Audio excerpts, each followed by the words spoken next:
नमस्कार दोस्तों, स्वागत है आपका स्पोर्ट्स दिल से में एक बार फिर से। और आज हम बात करने वाले हैं 68वें मैच की, जो कि खेला गया चेन्नई सुपर किंग्स और रॉयल चैलेंजर्स बैंगलोर के बीच में। ये मैच खेला गया चिन्नास्वामी स्टेडियम में, जहां थोड़ी बहुत बारिश भी हुई, लेकिन उसके बावजूद मैच देखने में बहुत मजा आया। 27 रनों से जीत लिया रॉयल चैलेंजर्स बैंगलोर ने इस मैच को। और इसमें जैसा कि हमेशा कहते हैं कि may the best team wins, तो मैं आपको गारंटी के साथ कह सकता हूं कि इस मैच में बेस्ट टीम ही जीती है। हालांकि ऑड्स कुछ और भी हो सकते थे, चीज़ें कुछ और तरीके से भी टर्न कर सकती थी अगर हम चेन्नई की तरफ से हमें कुछ अच्छा और एफर्ट देखने को मिलता। ठीक है, जहाँ तक मैच की बात करें तो जैसे ही मैच की शुरुआत हुई, तो जैसा कि मैंने आपको बताया कि रॉयल चैलेंजर्स बैंगलोर की तरफ से जो पूरी टीम थी, वो पूरी टीम का एफर्ट देखने को मिला। तो शुरुआत से ही जैसे ही बैटिंग स्टार्ट हुई वैसे ही फाफ डुप्लेसी और विराट कोहली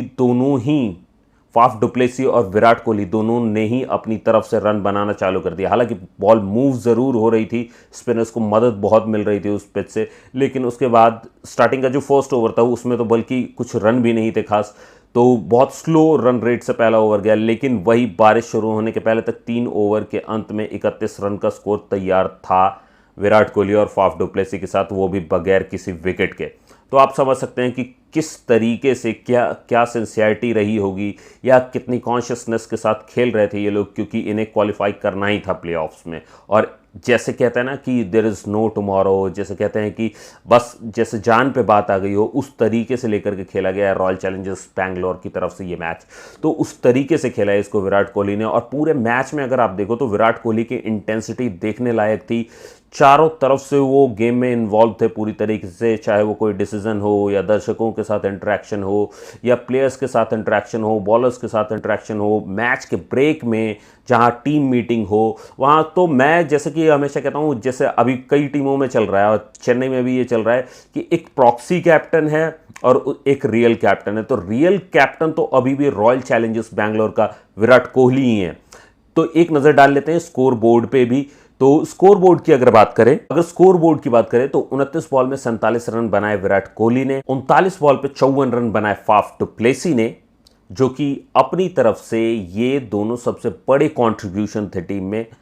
लेकिन इसके बावजूद जो विकेट गिरते रहे और उसके साथ जो प्लेयर्स आए, उन्होंने भी कुछ इसी तरीके का कंट्रीब्यूशन दिया।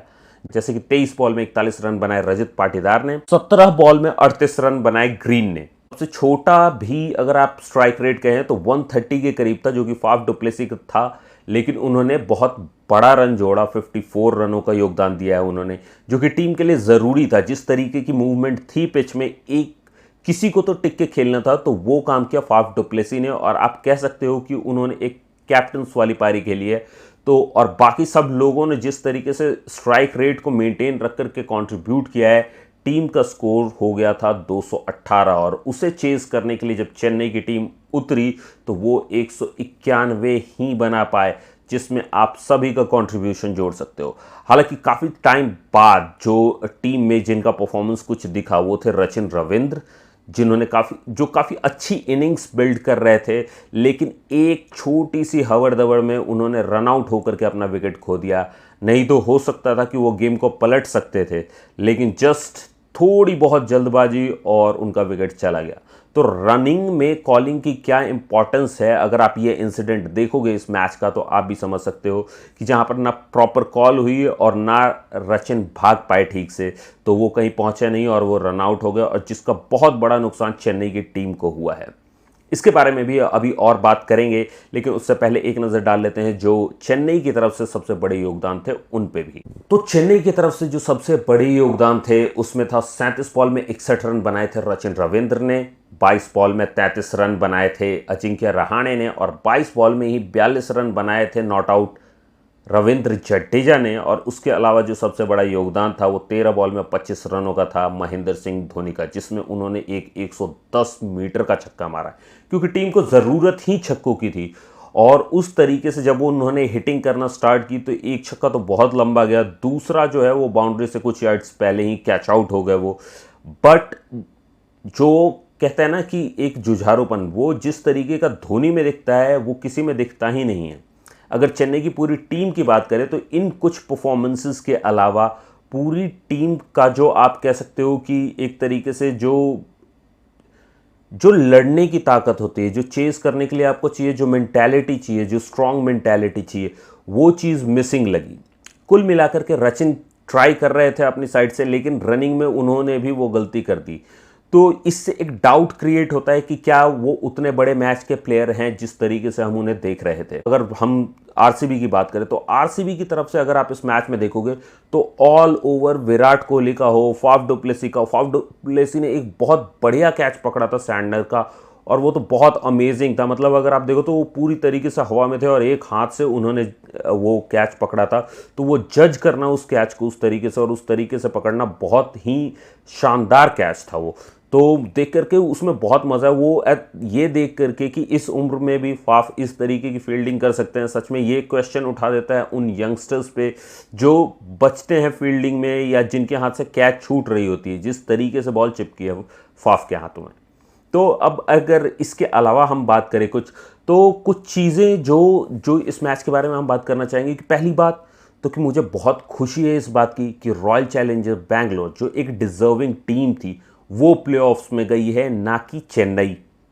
अब मैं ऐसा क्यों कह रहा हूं, चेन्नई के फैंस को ये बुरा लग सकता है, लेकिन सच तो यही है कि बहुत सारे ऐसे कैलकुलेशन हुए थे जिसकी वजह से चेन्नई जा पा रही थी प्लेऑफ्स में, और जिसके लिए उन्हें बहुत मिनिमम एफर्ट डालने थे कि वो अगर 17 रन पे अगर रुक जाते, अगर 17 रन से भी हारते तो शायद उनके लिए ये इतनी बड़ी प्रॉब्लम नहीं होती। लेकिन ना वो बॉलिंग में इतना अच्छा कर पाए, क्योंकि उनके सारे बॉलर पिटे हैं, अगर एक दो को छोड़ दिया जाए तो उनके सारे बॉलर पिटे हैं बुरी तरीके से, और इतने सारे, जबकि 4-4 ओवर स्पिन वाले उनके निकल गए थे। तो तीक्ष्णा और सैंटनर के जो 4-4 ओवर थे वो फिर भी इनके आसानी से निकल गए थे, लेकिन उसके अलावा जो इनके बॉलर्स थे उन्होंने जिस तरीके के रन खाए हैं वो कहने लायक ही नहीं था। तो बॉलर्स का एफर्ट तो बेकार था ही इसमें। बैटिंग में भी अगर हम कुछ बैट्समैन को छोड़ दें, जैसे सचिन हो गए, रहाणे हो गए, जडेजा हो गए और धोनी हो गए, अगर इन्हें हम छोड़ देते हैं तो पूरी टीम के अंदर की वो रेजिलियंस, वो जुझारूपन, वो लड़ने की ताकत, वो मेंटल स्ट्रेंथ निल थी। और ऐसी टीम अगर प्लेऑफ्स में जाती है तो वो किसी काम की नहीं है, क्योंकि वो प्लेऑफ से भी बाहर होंगे। तो इससे बेटर है कि आप एक बेटर टीम को वहां जाने दो जो एक स्ट्रांग फाइट दे सके, जो कि अभी के टाइम में, अभी के सिनेरियो में आरसीबी बिल्कुल है। क्योंकि उनके पास एक, आप कह सकते हो कि बॉलिंग स्ट्रेंथ जो है आरसीबी की वो उतनी स्ट्रांग नहीं है। एक उनके पास सिराज है और उसके बाद बाकी सब सपोर्ट करते हुए दिखाई देते हैं। मगर उसके बावजूद जिस तरीके का गेम दिखाया है, जिस तरीके से विराट कोहली ने बैक किया है टीम को, या फाफ ने कैप्टेंसी की है इन फ्रंट, चाहे मैं उन्हें प्रॉक्सी कैप्टन बोलूं, लेकिन अभी के लिए तो यही सच है कि इन लोगों ने जिस तरीके से मैनेज किया हुआ है टीम को, वो देखने में बहुत अच्छा लगता है। अब थोड़ी बात इसके बारे में भी कहते हैं कि विराट कोहली ने, मुझे ऐसा लगता है कि प्रॉक्सी कैप्टन बना करके फाफ को विराट कोहली ने अपना सारा प्रेशर ही खत्म कर दिया कि मीडिया से ना कोई क्वेश्चन आने वाले हैं उनकी तरफ से, और फाफ के पास जब क्वेश्चन जाएंगे तो वो अपने जेनरिक आंसर्स दे देंगे। लेकिन उसके बावजूद अगर ये देखा जाए कि आखिर चल क्या रहा है, तो आरसीबी अभी के टाइम में उस तरीके से स्ट्रांग होती जा रही है कि अब वो मैचेस को उस तरीके से बिल्ड कर पा रही है, उस तरीके से जीत पा रही है, उस तरीके से प्लान कर पा रही है। अब देखने लायक होगा कि प्लेऑफ्स में किस तरीके का कमाल करती है आरसीबी। तो congratulations to king Kohli fans, जिन्हें बहुत इंतजार था इस बात का कि कोहली क्वालिफाई करेंगे। हालांकि मुझे भी स्टार्टिंग में डाउट था, लेकिन जिस तरीके का कल गेम हुआ है उससे ये पता चलता है कि जो बेस्ट टीम है, जिसे जीतना चाहिए था या जिसे प्लेऑफ्स में जाना चाहिए, वो आरसीबी ही है।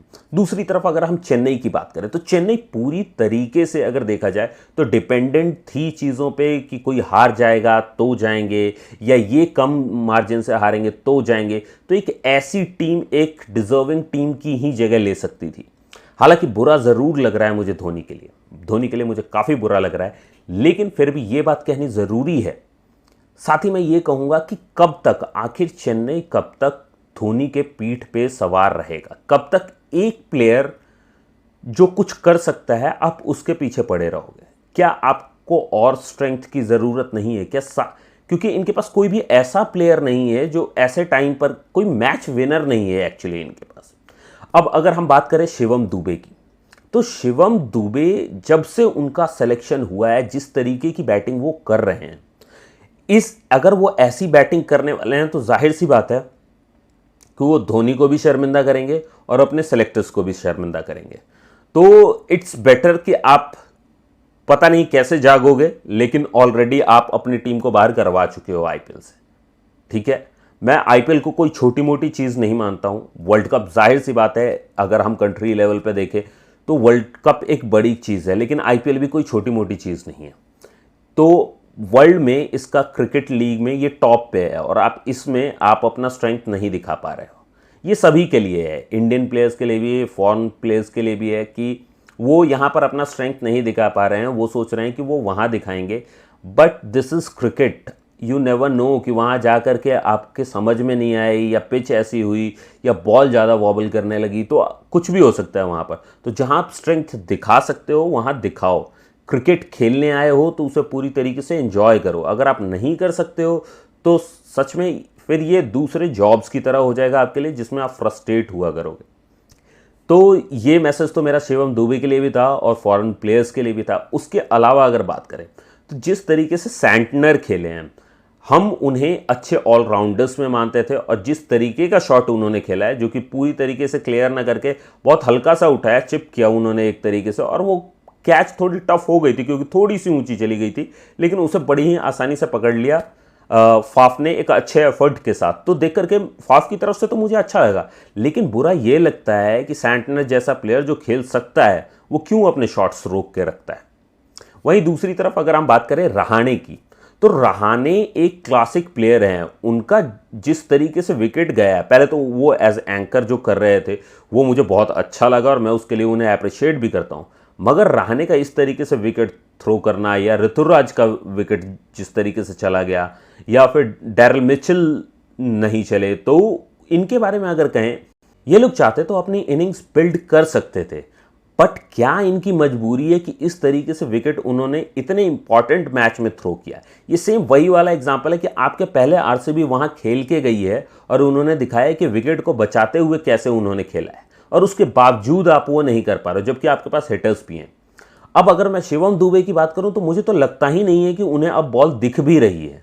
शायद सिलेक्शन ही उनके लिए इतनी बड़ी बात है कि अब उनकी आंखों से ये जो तरक्की का चश्मा है ये नहीं उतर रहा है, और वो इसमें अब घुल चुके हैं एकदम। अब इसके बाद अगर हम उससे भी आगे बढ़ें और प्लेयर्स की बात करें तो सबका यही हाल था। कुल मिलाकर के एक जब जिस तरीके की ज़रूरत थी हिटिंग की, वो सिर्फ धोनी ने की वहाँ आकर के, जिन्होंने उस तरीके से कैलकुलेट किया रन्स को कि हाँ हमें बाउंड्रीज कितनी चाहिए, और वो उन्होंने स्कोर करने की कोशिश की अकेले ने। मारने को वो रन्स जडेजा भी मार सकते हैं, मारने को वो रन्स शार्दुल ठाकुर भी मार सकते हैं, लेकिन क्या उनकी ऐसी इंटेंशंस है मारने की, क्योंकि उन्हें बॉल दिख ही नहीं रही है। क्या वो प्रैक्टिस भी कर रहे थे? मुझे तो इसका भी डाउट है। तो मैं सबसे पहले तो कहूँगा कि चेन्नई शायद डिजर्विंग नहीं थी, सो इट्स बेटर कि वो लोग यहीं से चले गए प्लेऑफ्स में, और क्योंकि वहाँ और स्ट्रांग टीम होगी, तो वहाँ जाकर के और बेइज्जती कराने से तो ये अच्छा ही है। और साथ ही उन्होंने मौका दिया है आरसीबी को, तो आरसीबी को उन्होंने क्या मौका दिया है, ये मौका उनके हाथों से आरसीबी ने छीना है। जिस तरीके की परफॉर्मेंस उनकी बॉलिंग में हो या बैटिंग में हो, उन्होंने ये मौका छीना है, और हमें बहुत अच्छा लगेगा अगर इसी तरीके से वो आगे प्लेऑफ्स में भी खेले और फाइनल्स में भी खेले और जीत के बताए आईपीएल, और फाइनली फर्स्ट जो आईपीएल है वो कोहली के नाम होगा। तो ये देख करके बहुत मज़ा आएगा और मैं भी इसका वेट कर रहा हूँ। तो अगर आप फैन हो किंग कोहली के तो लाइक करें इस वीडियो को, शेयर करें इसे अपने फ्रेंड्स के साथ, और साथ ही सब्सक्राइब करें मेरे चैनल को और उन्हें भी कहें सब्सक्राइब करने के लिए। धन्यवाद।